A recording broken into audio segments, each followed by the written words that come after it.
আন উমরিহি ফীমা আফনাহু, পুরা হায়াত বান্দা কোথায় ব্যয় করেছো বলো আমাকে, আমার দেওয়া হায়াত।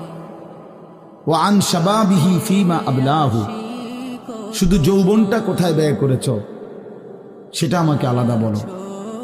ওয়া আন মালিহি মিন আইনা ইকতাসাবাহু ওয়া ফীমা আনফাকাহু, প্রতিটি টাকার ব্যাপারে হিসাব দাও দুইটা।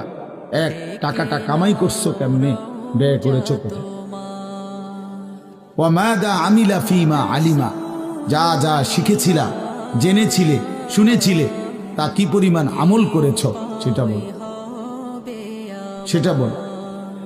এই জন্য এই বিষয়গুলো জরুরি। বা রাসূলুল্লাহ সাল্লাল্লাহু আলাইহি সাল্লাম বলেন, এগুলো উত্তর না দিয়ে কোনো মানব সন্তান হাসরের ময়দানে এক কদম সামনে যাইতে পারবে না, এক কদম সামনে। কোরআনুল কারীমের মধ্যে আছে আল্লাহ তাআলা